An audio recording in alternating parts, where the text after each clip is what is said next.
Good morning. आज हम लोग ब्रिक्स पर चर्चा करेंगे। जैसा हम लोग को पता है कि ब्रिक्स का 16वां सम्मेलन कजान रसिया में हो रहा है। ब्रिक्स क्या है? तो ब्रिक्स उभरता हुआ अर्थव्यवस्था का एक संगठन है। इसके घटक राष्ट्र हैं, जैसा देख सकते हैं, ब्राज़ील, रसिया, इंडिया, चाइना और साउथ अफ्रीका। तो इस ब्रिक्स का चर्चा हम लोग करेंगे चार डायमेंशन में। क्या क्या हम लोग देखेंगे? तो हम लोग देखेंगे, पहला, इस ब्रिक्स का चर्चा करते तो पहला इसका हम इतिहास देखेंगे संक्षिप्त में, बहुत डिटेल में नहीं लेकिन संक्षिप्त में, ताकि हम लोग जड़ को पकड़ लें, है ना। इतिहास देखेंगे कि ब्रिक्स का शुरुआत कैसे हुआ, इसका अवधारणा का शुरुआत कैसे हुआ। दूसरा इसका हम देखेंगे वर्तमान, कि अभी वर्तमान में क्या क्या स्थिति है ब्रिक्स का। तीसरा हम लोग देखेंगे भविष्य, और चौथा भारत के संदर्भ में। क्लियर? शुरू ही समझ ले कि इतिहास का चर्चा करेंगे, वर्तमान का चर्चा करेंगे, भविष्य का चर्चा करेंगे और भारत के संदर्भ में चर्चा करेंगे। ठीक है, तो इसका इतिहास पर पहले हम लोग शुरू करते हैं कि ब्रिक्स शब्द का उत्पत्ति कैसे हुआ। ब्रिक्स का शब्द का उत्पत्ति कैसे हुआ, ओरिजिन कैसे हुआ। तो अमेरिका का एक बैंक है, इन्वेस्टमेंट बैंक है, उसका नाम है गोल्डमैन सैक्स। अमेरिका का एक इन्वेस्टमेंट बैंक है, ये देख लीजिए, इसका नाम क्या है? गोल्डमैन सैक्स।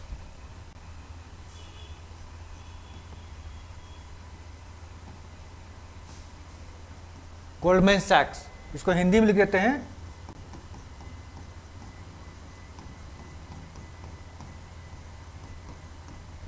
क्लियर। इसका स्थापना 1869 में हुआ था और ये दुनिया का दूसरा सबसे बड़ा इन्वेस्टमेंट बैंक है। ये एक रिसर्च पेपर जारी करता है, इकोनॉमिक्स का रिसर्च पेपर जारी करता है ये बैंक। रिसर्च पेपर का नाम रहता है क्या? तो building better global economy with BRICS. देखिए, एक रिसर्च पेपर ही जारी करता है, इसका नाम रहता है building better global economics BRICS. अब पहली बार क्या होता है, ब्रिक्स शब्द को यहीं पर गढ़ा जाता है। ये जो ब्रिक्स शब्द है पहली बार यहीं पे गढ़ा जाता है, इसी रिसर्च पेपर में गढ़ा जाता है। और इस रिसर्च पेपर को जारी करने वाले नाम था इनका जिम ओ नील। ये रिसर्च पेपर जारी करते हैं। वो गोल्डमैन सैक्स जो इन्वेस्टमेंट बैंक था, उसमें ये बहुत बड़े अर्थशास्त्री थे, इकोनॉमिस्ट थे। एक रिसर्च पेपर जारी करते हैं, उसका नाम रहता है उस रिसर्च पेपर का building better global economics BRICS, जारी करने वाला जिम ओनील। और इसमें ये बताते हैं क्या इस रिसर्च पेपर में कि पूरा विश्व में 4 ऐसा देश है जिसका अर्थव्यवस्था बहुत तेजी से ग्रोथ कर रहा है, और ये चारों का अर्थव्यवस्था को अगर जोड़ दिया जाए तो G7 की अर्थव्यवस्था को पार कर जाएगा। G7 जो कंट्री है उसका इकोनॉमिक ग्रोथ को भी पार कर जाएगा, है ना। तो वो 2000 से 2009 तक का प्रिडिक्शन इस रिसर्च पेपर में किया गया कि आपका ब्राजील,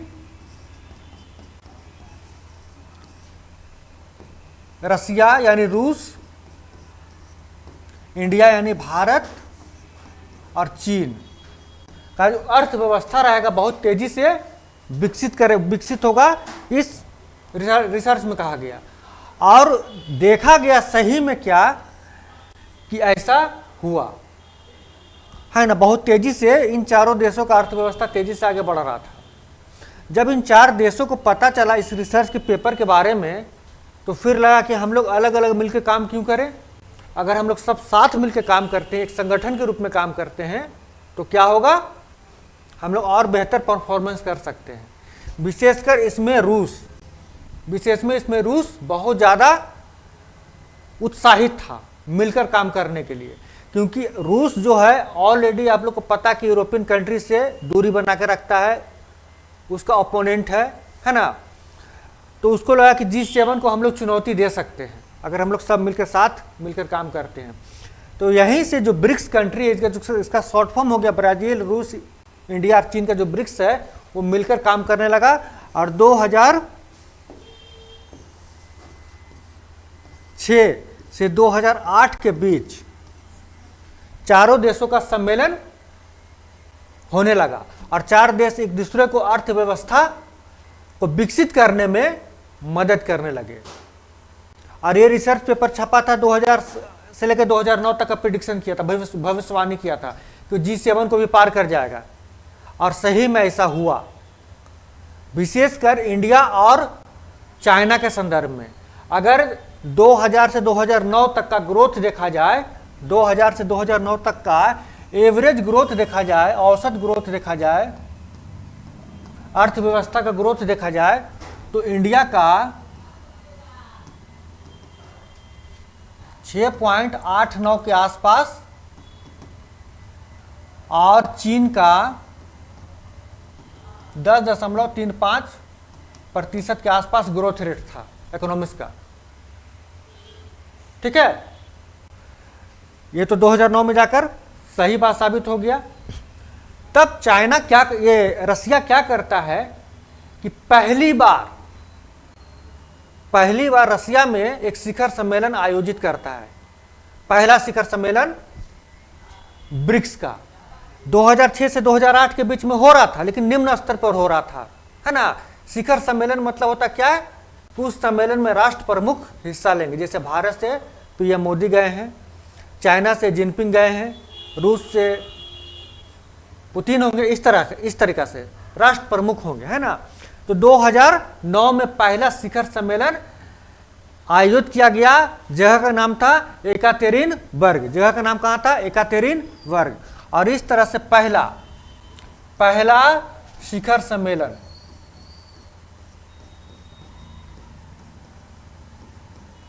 कहाँ हुआ? एकातेरिनबर्ग, रूस में हुआ।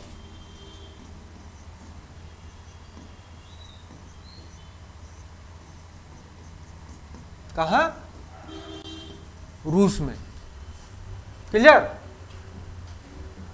इतना दूर तक हम लोग समझ गए कि कैसे उत्पत्ति शब्द का हुआ और कैसे फिर चारों देश साथ में आए और कैसे इकोनॉमिक ग्रोथ को देखते हुए रूस शिखर सम्मेलन आयोजित करवाता है येकातेरिनबर्ग में।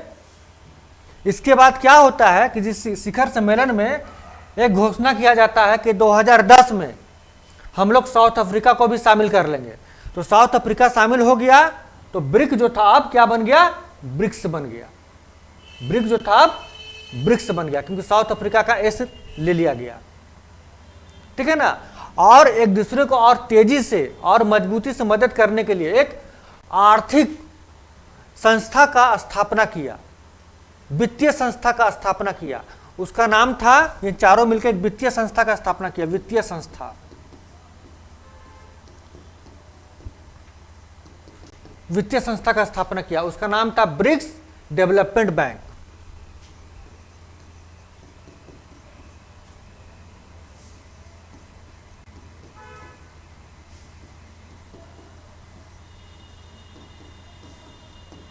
ठीक है, ब्रिक्स डेवलपमेंट बैंक का स्थापना किया। यह ब्रिक्स डेवलपमेंट बैंक क्या करता था कि इन चारों देशों को, इन पांचों देशों को जिसे भी संसाधन का आवश्यकता है अपना इंफ्रास्ट्रक्चर को मजबूत करने के लिए, बढ़ावा देने के लिए, इस बैंक से वो लोन ले सकता था। और कोई भी उभरता हुआ अर्थव्यवस्था को यदि संसाधन का आवश्यकता है अपने इंफ्रास्ट्रक्चर को डेवलप करने के लिए, तो इससे वो लोन ले सकता था। ठीक है, इस संस्था का नाम बदल के 2014 में, जो ब्रिक्स डेवलपमेंट बैंक था, उस संस्था का नाम बदल के 2014 में न्यू डेवलपमेंट बैंक कर दिया। New development bank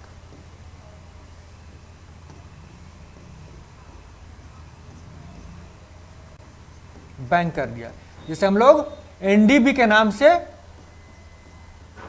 short form में जानते हैं। और इसका मुख्यालय कहाँ है? शंघाई। संघाई, ठीक है, इसका मुख्यालय कहाँ है, संघाई। इतना दूर तक हम लोग इसका इतिहास को संक्षिप्त रूप में जान गए। आराम से बता दीजिएगा, अमेरिका का डेवलपमेंट बैंक है, एक रिसर्च पेपर जारी किया, रिसर्च पेपर का नाम था building better global economic BRICS, जिसको जारी किया था जिम ओनील। उसमें बताया कि 4 देश होंगे जिसका अर्थव्यवस्था बहुत तेजी से बढ़ेगा 2000 से 2009 के बीच में। सही बात है, बढ़ा, चारों देश मिलकर साथ आए और 2009 में पहली बार ब्रिक्स का शिखर सम्मेलन आयोजित हुआ रूस का एकतेरिनबर्ग में, और एक वित्तीय संस्था का स्थापना किया गया जिसका नाम था ब्रिक्स डेवलपमेंट बैंक, और 2014 में ब्रिक्स डेवलपमेंट बैंक का नाम बदलकर न्यू डेवलपमेंट बैंक कर दिया। यह बैंक क्या करता है कि इन 5 देशों को आर्थिक रूप से मदद करता है ताकि अपना इंफ्रास्ट्रक्चर को बढ़ावा दे सके और कोई भी उभरती हुई अर्थव्यवस्था को भी मदद करता है। यह इसका इतिहास हो गया, एक लाइन में, एक शॉर्ट फॉर्म में बता दिया आपको। क्लियर? अब इसका हम लोग वर्तमान में चलते हैं। आप इसका जड़ पकड़ लिए, क्योंकि जड़ नहीं पकड़िएगा तो फिर बहुत मुश्किल हो जाएगा बातों को समझना और बातों को इंटरलिंक करना। इसको हम लोग शॉर्ट फॉर्म में जान गए, आगे देखते हैं हम लोग। अब देखिए, अब वर्तमान में हम लोग आ रहे हैं। इतिहास जान गए संक्षिप्त में, अब हम लोग वर्तमान देखते हैं। वर्तमान यानी प्रेजेंट में क्या हो रहा है। तो वर्तमान में 16वां शिखर सम्मेलन आयोजित हो रहा। पहला तो हुआ था एकतेरिन में 2009 में, अभी 2024 में 16वां शिखर सम्मेलन हो रहा है, रूस में आयोजित हो रहा है। रूस का एक प्रांत है, उसका नाम है ततारिस्तान। ततारिस्तान का राजधानी है, उसका नाम है कजान। कजान में हो रहा है। जैसे भारत एक देश है, भारत देश में बिहार एक प्रांत है, एक राज्य है, और उसका राजधानी क्या है, पटना। उसी तरह से रूस है, रूस का एक प्रांत है ततारिस्तान, ततारिस्तान का राजधानी है कजान, और कजान में 16वां ब्रिक्स सम्मेलन का आयोजन किया जा रहा है। ठीक है, इसको मैप पे देख लीजिए कि देखिए ये है कजान, ये तो पूरा रसिया हो जाएगा, पूरा रसिया का एक पार्ट है ततारिस्तान, और ततारिस्तान का राजधानी क्या है, कैपिटल है कजान। ये कजान में क्या हो रहा है, तो भाई 16वां ब्रिक्स सम्मेलन हो रहा है। क्लियर? इस 16वां ब्रिक्स सम्मेलन जो कजान में हुआ है, तो कजान का कुछ विशेषता जान लीजिए, हो सकता परीक्षा में ये पूछ दे। तो कजान का विशेषता क्या है, तो सबसे पहले कजान को हम लोग 2 विशेषता के रूप में मुख्य रूप से जानेंगे। क्या क्या? ये एक औद्योगिक क्षेत्र है, औद्योगिक क्षेत्र है ये।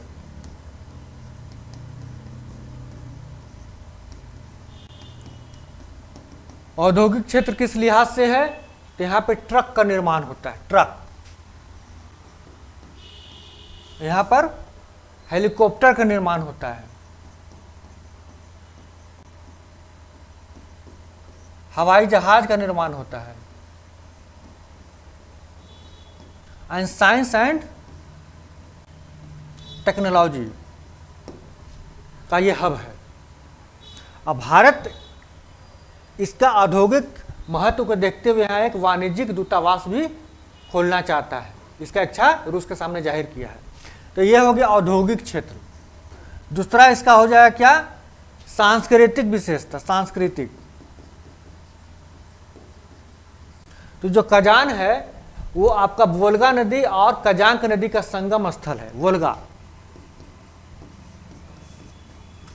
वोल्गा प्लस कजांक नदी का क्या है, यह संगम स्थल है। जैसे भारत में प्रयागराज का अपना एक सांस्कृतिक विशेषता है, गंगा जमुना का संगम स्थल है, उसी तरह से कजान का अपना एक सांस्कृतिक महत्व है। यह वोल्गा और कजांक नदी का संगम स्थल है, और वोल्गा नदी का बहुत ही महत्व है रूस में। जैसे गंगा का भारत में, वैसे ही वोल्गा का रूस में है। आपका भारत का एक महान साहित्यकार हुए हैं जिनका नाम था राहुल सांस्कृतियायन। उन्होंने किताब भी लिखा था, वोल्गा से लेकर गंगा, लिख दे रहे हैं आपको, हो सकता है आज आप परीक्षा में यह जानकारी रखना चाहिए, है ना। राहुल सांस्कृतियायन,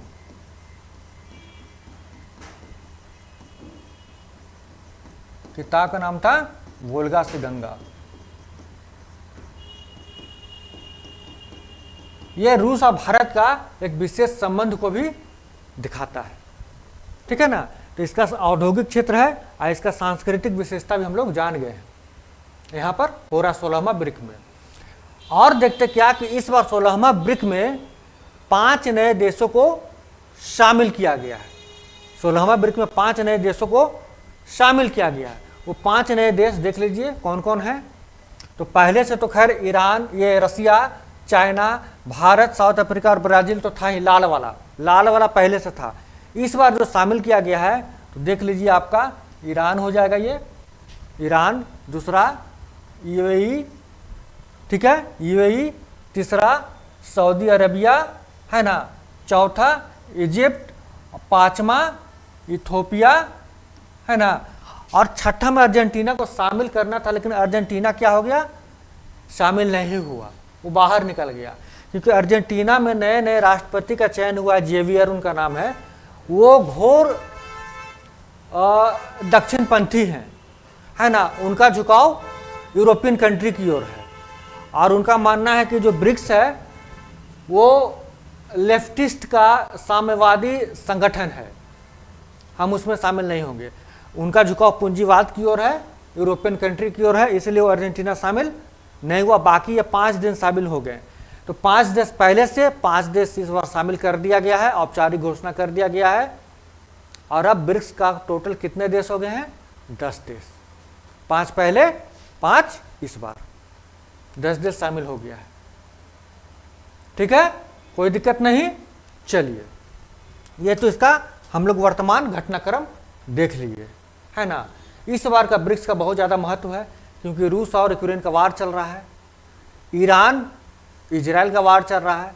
अब भारत भी इस वार में, इन सभी देशों का वार में अपने आप को कूटनीतिक स्तर पर बहुत ही संतुलित करने का प्रयास कर रहा है।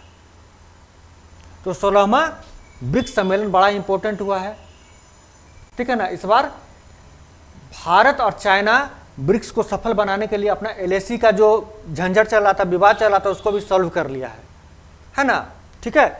तो इस बार 16वां ब्रिक्स सम्मेलन बड़ा ही इंपॉर्टेंट है। तो ये वर्तमान का हिसाब किताब हम लोग समझ लिए हैं। आगे देखते हैं हम लोग, अब देखते हैं इसको हम क्या, कि भविष्य इसका क्या है, इसका भविष्य क्या है, इसका भविष्य देखते हैं पहले। भविष्य, ये तो वर्तमान समझ लिए, ये कजान मोहरा 5 देश शामिल हो गए। अब इसका भविष्य देखते हैं। देखिए, भविष्य में यह कहा जा सकता है कि 5 जो अर्थव्यवस्था, उभरता हुआ अर्थव्यवस्था है और एक साथ मिलकर काम कर रहा है, इसमें 5 और महत्वपूर्ण देश शामिल हो गए हैं जो ऊर्जा का महत्वपूर्ण केंद्र है। किसी भी डेवलपमेंट करने के लिए, किसी भी अर्थव्यवस्था का विकास करने के लिए, है ना, इंफ्रास्ट्रक्चर तो होना चाहिए, लेकिन ऊर्जा का अपना एक महत्वपूर्ण भूमिका होता है। अगर इस आर्थिक संगठन में, ब्रिक्स जैसा आर्थिक संगठन में ये 5 देश शामिल हो जाते हैं जो ऊर्जा का हब है, एनर्जी का हब है, तो निश्चित है ब्रिक्स को और मजबूती प्रदान मिलेगा। और इस प्रकार हम लोग कह सकते हैं कि ब्रिक्स केवल अब एक आर्थिक संगठन न रहकर एक आर्थिक आंदोलन बन गया है, ठीक है, एक आर्थिक आंदोलन बन गया है। क्योंकि इस 5 देश के साथ साथ बहुत सारे और देश हैं जो ब्रिक्स में शामिल होना चाहते हैं। तो इसका भविष्य तो निश्चित ही रूप से आप समझ सकते हैं कि सही दिख रहा है, ठीक है। दूसरा, इसमें रसिया बहुत महत्वपूर्ण भूमिका निभा रहा है इस ब्रिक्स में। क्यों? इसलिए क्योंकि रसिया पर यूरोपियन कंट्री के द्वारा प्रतिबंध लगा दिया गया है। अब रसिया चाहता कि कम से कम ब्रिक्स मजबूत रहेगा तो उससे सपोर्ट मिलता रहेगा, और यूरोपियन कंट्री को एक मैसेज रसिया देना चाहता है कि अगर तुम लोग प्रतिबंध लगा भी देते हो तो बहुत सारे ऐसे देश हैं जो रसिया को सपोर्ट करने के लिए तैयार हैं। तो ब्रिक्स सम्मेलन में इसलिए रसिया इस बार बढ़ चल के भाग ले रहा है। दूसरी बात कि जो ओ'नील थे, जिन्होंने रिसर्च पेपर जारी किया था, है ना, आपका इन्वेस्टमेंट बैंक का बताए थे, ग्लोबल सैक्स इन्वेस्टमेंट बैंक का एक जो अर्थशास्त्री ओ'नील थे, उन्होंने इसके भविष्य के बारे में यह कहा कि भविष्य इसका सही है, लेकिन अगर भारत और चाइना के बीच में विवाद अगर नहीं सुलझता है तो ब्रिक्स का भविष्य कुछ उन्नत नहीं दिखाई दे रहा है। क्योंकि इन 15 वर्षों में ब्रिक्स को जितना अचीव करना चाहिए था उतना अचीव नहीं किया है, उसके सामने बहुत सारी चुनौतियां हैं। विशेषकर सम्मेलन में तो इंडिया, चाइना और दूसरे देश मिलकर रहते हैं, लेकिन जब अपने अपने हितों का बात होता है तो ये सारे लोग राष्ट्रवादी हो जाते हैं, मिलकर काम नहीं करना चाहते हैं। विशेषकर चाइना और भारत, जिनका सीमा विवाद चल रहा है और व्यापारिक विवाद तो चलता ही रहता है। दोनों देश व्यापारिक विवाद में भी फंसे रहते हैं। तो इन दोनों देश अगर निपट लेते हैं, अपना विवाद को शांत कर लेते हैं, तो ब्रिक्स अच्छा परफॉर्मेंस कर सकता है। इसी के कारण रसिया के जो राष्ट्रपति पुतिन है, वो पुरजोर कोशिश किए कि भारत और चाइना के विवाद सुलझ जाए, और उसमें कुछ हद तक वो सफल भी हुए, क्योंकि भारत और चाइना अपना LAC का जो विवाद चल रहा था 2020 से, उसको सॉल्व कर लिया है, LAC का समझौता कर लिया है, और दोनों देश 2020 का जो स्थिति था, अपना अपना सेना को उस स्थिति पर वापस कर दिया है। पेट्रोलिंग लाइन फिर से चालू हो गया है। तो निश्चित है, देखा जा सकता है ब्रिक्स का भविष्य सकारात्मक दिख रहा है, क्योंकि इसके जो सदस्य देश है गंभीरता पूर्वक इसको सफल बनाने का प्रयास कर रहे हैं। तीसरा, ब्रिक्स करेंसी शुरू किया जा रहा है। ब्रिक्स करेंसी शुरू करने से होगा कि वो डॉलर पर निर्भरता खत्म हो जाएगी, क्योंकि यूरोपियन कंट्री, विशेषकर अमेरिका, ईरान पर भी प्रतिबंध लगाए हुए हैं और रूस पर भी प्रतिबंध लगाए हुए हैं। डॉलर के कारण यह प्रतिबंध सफल हो जाता है, काफी हद तक सफल भी हो जाता है। लेकिन अगर ब्रिक्स करेंसी चलने लगता है तो ये देश अपना व्यापार ब्रिक्स करेंसी में करेंगे, फिर कोई दिक्कत नहीं होने वाला है। फिर रसिया का भी प्रतिबंध का असर कम होगा, ईरान पर भी प्रतिबंध का असर कम होगा, अब भारत भी अपना व्यापार सही तरीका से कर सकता है। तो अभी हाल फिलहाल में एक ब्रिक्स करेंसी भी लागू किया जा रहा है, चलाया जा रहा है, जिसमें ब्रिक्स कंट्री अपना व्यापार उस करेंसी में करेंगे। ठीक है, तो हम लोग ब्रिक्स का भविष्य भी देख लिए क्या है, लेकिन हाँ, भविष्य तभी उन्नत होगा, उज्जवल होगा, जो सभी देश मिलकर काम करते हैं। ठीक है, हम लोग भारत का भूमिका देखेंगे, या भारत के लिए क्या महत्व रखता है ब्रिक्स, उसको समझते हैं। तो देखिए, क्योंकि सबसे पहले अपना देश का हित देखेंगे हम लोग, तो भारत के लिए ब्रिक्स तो खैर बहुत ज़्यादा महत्वपूर्ण रखता है। इसका कारण है कि चीन जैसा एक शक्तिशाली देश भारत का पड़ोसी है, अगर उसके साथ भारत का आर्थिक और राजनीतिक संबंध बेहतर होंगे तो भारत का अर्थव्यवस्था भी तरक्की करेगा। दूसरा, भारत का संबंध रसिया से अच्छा है, रसिया से व्यापारिक संबंध भी अच्छा है, पॉलिटिकल रिलेशन भी बहुत बढ़िया है, और ये रिलेशन जितना प्रगाढ़ होगा भारत के लिए उतना ही अच्छा होगा। दूसरी बात कि इस बार जो 5 कंट्री शामिल हुआ है, 5 कंट्री कौन कौन, फिर से बता दें, Egypt, Saudi Arabia, UAE, Iran और इथियोपिया। ये 5 कंट्री जो शामिल हुआ है, ये भारत का गंभीर प्रयास के कारण ही शामिल हुआ है। चीन बहुत ज़्यादा इच्छुक नहीं था इन 5 कंट्री को शामिल करने का, क्योंकि इसका अधिक से अधिक फायदा भारत को मिलेगा, इसलिए चीन बहुत ज़्यादा इच्छुक नहीं था। लेकिन भारत के गंभीर प्रयास के कारण ये 5 देश शामिल हुए हैं। तो 5 देश शामिल हुए तो भारत को क्या फायदा होगा ब्रिक्स से, बात को समझते हैं मैप पर। देखिए, ये भारत है, भारत का ये मुंबई पोर्ट हुआ। अब कौन कौन देश शामिल हुआ है, ठीक है ना। सबसे पहले देखिए, आपका इसमें इस पर देख लेते पहले, फिर आपको समझाते हैं। इसको मिटा दे पहले कि कौन सा देश को शामिल करने से भारत को क्या फायदा हुआ है। देखिए, ईरान शामिल हुआ है। ईरान शामिल हुआ तो भारत से ईरान होते हुए 2 व्यापारिक रूट जाता है। पहला को कहते हैं क्या, नॉर्थ साउथ ट्रांसपोर्ट कॉरिडोर, इसको कहते हैं international north south transport corridor. ये वाला जो लाल वाला जा रहा है, इसको शॉर्ट फॉर्म कहते हैं international north south transport corridor, INSTC। जो कुछ लग गया है यहाँ पर, मिटा दें। ये कॉरिडोर, अगर ईरान से भारत का अच्छा रिलेशन रहता है, ईरान को भारत ब्रिक्स में शामिल कर देता है। अब ब्रिक्स जैसा कि पता कि वो आर्थिक संगठन है, तो भारत का अर्थव्यवस्था पर पॉजिटिव असर पड़ेगा, क्योंकि भारत का जो मुंबई पोर्ट है वहाँ से ईरान जाता है, ईरान का बंदर आवास होते हुए वो सीधे सीधे जिसे मॉस्को तक भारत का ट्रांसपोर्ट बिजनेस पहुँच जाएगा। ये कॉरिडोर भारत के लिए खुल जाएगा, ईरान के साथ अच्छा संबंध बनता है। तो भारत जानबूझकर ईरान को शामिल करवाया है, ठीक है। ईरान को शामिल करवाया तो पेट्रोल ऊर्जा तो मिलेगा ही मिलेगा, चाबहार बंदरगाह तो मिलेगा ही मिलेगा ही, उसका फायदा तो उठाएगा ही। इस व्यापारिक रूट का जो ईरान से होकर जाता है रूस तक, उसका फायदा उठाएगा, और रूस से फिर होते हुए पूरा यूरोपियन कंट्री तक भारत अपना पहुंच सुनिश्चित कर सकता है, इसलिए ईरान को शामिल किया। और चाबहार वगैरह तो आप जानते ही हो, तो खैर पुराना मुद्दा हो गया है, वो सबका तो इंपॉर्टेंस रहेगा ही रहेगा। दूसरा देखिए, अगर ईरान को शामिल करता है और यूएई, सऊदी अरबिया ये सबको शामिल करता है तो दूसरा कॉरिडोर है। दूसरा कॉरिडोर का नाम क्या है? तो ये आपका है India middle east corridor, IMEC। इस कॉरिडोर को कहते हैं IMEC।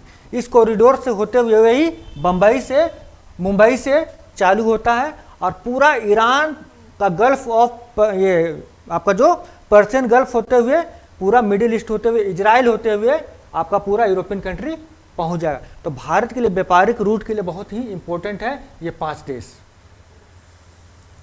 भारत अपना हित देख रहा है 5 देश को, इसलिए लगभग के शामिल करवाया। दूसरा क्या है? दूसरा हम लोग को समझना क्या है कि आपका इजिप्ट शामिल होने से क्या फायदा का हुआ? तो यहाँ पे देखिए, इजिप्ट है, यहाँ पे सुएज कैनाल है। भारत को क्या मिल जाएगा? सुएज कैनाल का रूट मिल जाएगा। अब मेडिटेरियन सी होते हुए सीधे सीधे यूरोप निकल सकता है। तो इजिप्ट को शामिल करने से क्या मिला? सुएज कैनाल मिल जाएगा, सुएज कैनाल, ठीक है। ईरान को शामिल करने से क्या मिल गया? ईरान को शामिल करने से 2 व्यापारिक रूट मिला। कौन कौन व्यापारिक रूट मिला? International north south transport corridor, और दूसरा इंडिया मिडिल ईस्ट कॉरिडोर। ये 2 कॉरिडोर मिल गया ईरान को शामिल करने से। और एनर्जी वगैरह जो मिलेगा वो तो अलग ही बात है ना। इजिप्ट को शामिल करने से सुएज कैनाल का फायदा हुआ। आपका आता है यूएई, सऊदी अरबिया, इसको शामिल करने से क्या फायदा हुआ?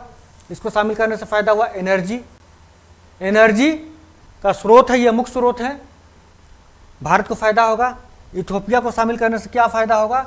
इथियोपिया को शामिल करने से भारत क्या होगा? उसका जो विस्तार है, उसका जो एंट्री है आपका कहाँ मिल जाएगा? अफ्रीकन कंट्री में मिल जाएगा। क्योंकि देखिए इथियोपिया कहाँ पर है?